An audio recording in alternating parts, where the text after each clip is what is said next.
The first time I ever noticed him in a way I wasn't supposed to, it was a rainy Tuesday evening. The kind of rain that didn't come down in heavy sheets but whispered steadily against the windows, dripping from the roof in soft rhythms.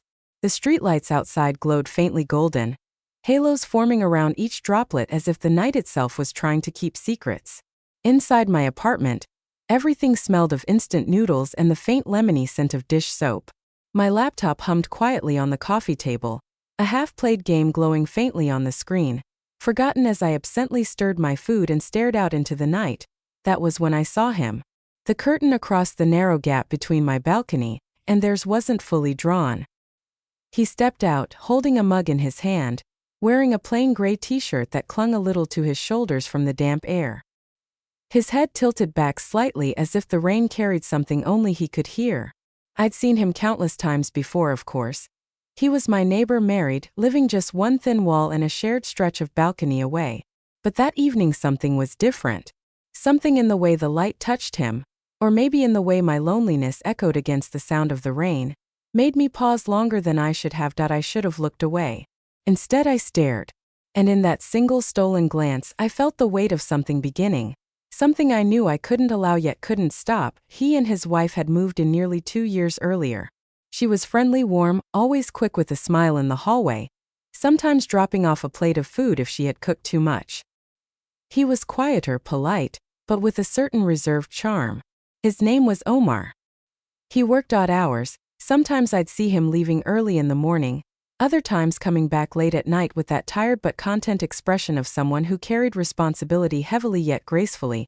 His wife, Amna, often chatted with me on weekends, filling the air with her brightness. But Omar, he was different.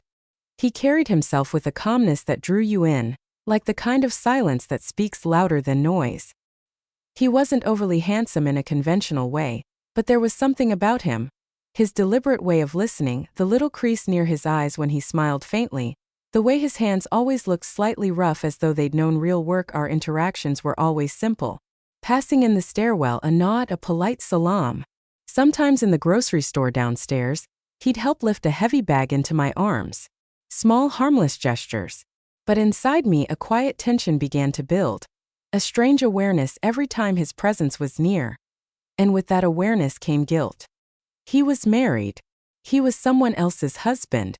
I reminded myself of that fact like a mantra, but it never silenced the restless curiosity curling inside me.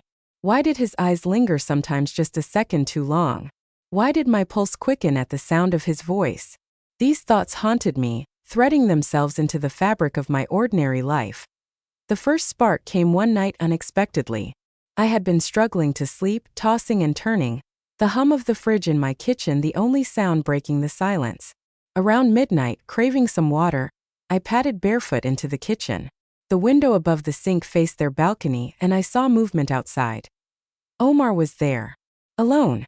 Leaning against the railing with his phone in his hand, the glow lighting up his features. The street was silent except for the faint barking of a dog in the distance. Our eyes met when he glanced up suddenly, and instead of looking away as I always did, I froze. He didn't turn either. For a moment we just looked at each other across that small space of night air. As though something invisible held us there, I raised my glass of water slightly, a small gesture, pretending it was nothing more than a silent acknowledgement.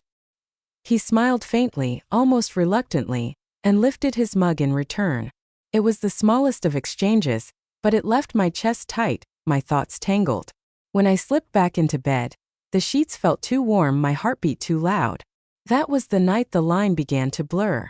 Over the next weeks, our encounters multiplied in subtle ways. Sometimes we ended up stepping out onto the balconies at the same time, trading casual greetings that carried undertones I couldn't name. Sometimes I'd run into him in the elevator, both of us silent yet aware of how small the space was, how close his shoulder brushed against mine. One evening, I found myself outside longer than usual, pretending to be absorbed in my phone while secretly hoping he would appear. And he did. The rain had just ended, and the air was cool, carrying the earthy scent of wet soil. He leaned against the railing again, this time closer to my side. "You stay up late a lot," he said quietly, his voice low, almost conspiratorial in the stillness of the night. I could say the same about you, I replied, trying to sound casual, though my palms had gone damp. Work keeps me awake, he said with a small shrug. Then after a pause he added, but sometimes it's just easier to be out here than inside. His words lingered. I didn't ask what he meant, but my mind filled in the silence with possibilities. Did he mean arguments? Restlessness? Something unspoken between him and Amna? I hated myself for wanting to know. Yet our conversations grew from there. Quiet, stolen exchanges under the cover of night. We talked about little things, safe things at first. The noisy neighbors upstairs, the power outages that always came at the worst times, the heat of summer. But beneath those words there was always something else. Something charged, a current running under the surface that neither of us named. The build-up was excruciating in its subtlety. One night, I invited him in under the flimsiest pretense. I had accidentally locked myself out and needed help with the stubborn balcony door that sometimes jammed. He came over without hesitation, sleeves rolled up, his hands firm against the frame as he tugged it loose. The sound of the ticking wall clock filled the silence as I stood too close behind him, close enough to catch the faint scent of soap on his skin mixed with the warmth of his breath. When the door finally gave way, he turned around, and I almost collided with him. For a moment we both froze, standing inches apart. Thanks, I whispered, though my voice caught slightly. His eyes flickered down briefly, toward my lips, or maybe I only imagined it. Then he nodded once and stepped back. His jaw tight. From that night onward, everything felt heightened. The brush of his hand when passing something, the way his gaze lingered in conversation, the almost imperceptible pauses before he said goodbye. Each moment stretched thin with unspoken words. Each silence filled with the possibility of breaking. It finally happened one evening when the rain returned, heavier this time, drumming against the windows and drowning out the world outside. I was sitting in my living room with the lights dimmed when there was a soft knock on my door. Startled, I opened it to find Omar standing there, rain speckling his hair, his expression unreadable. The power's out on our side, he explained. Amna's asleep, but I needed to use the charger if you don't mind. I let him in, heart pounding as the storm outside wrapped us in its cocoon of noise. He set his phone down on the counter, plugging it in, and for a moment we both just stood there, listening to the rain. The air between us was heavy, almost suffocating. Do you ever? He began, then stopped, shaking his head slightly. What? I asked softly. He looked at me then. Really looked, and something inside me unraveled.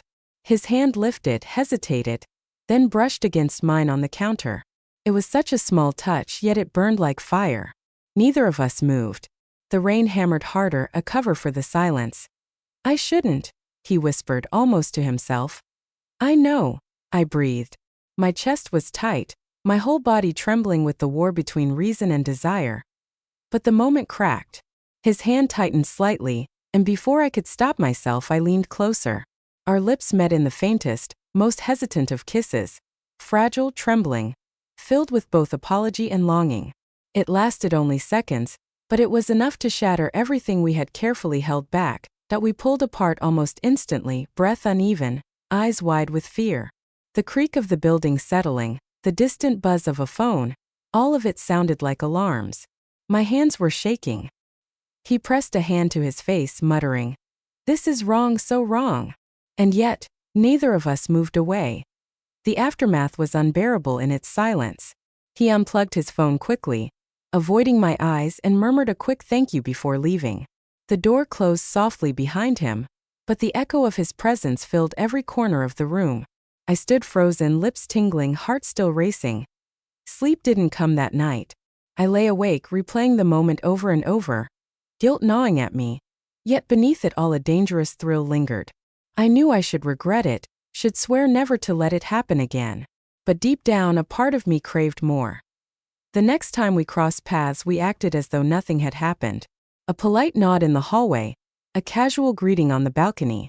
But I noticed the way his eyes flicked away too quickly, the way his hands fidgeted slightly, as though he was holding back the same storm that raged inside me. We didn't speak of it, not directly.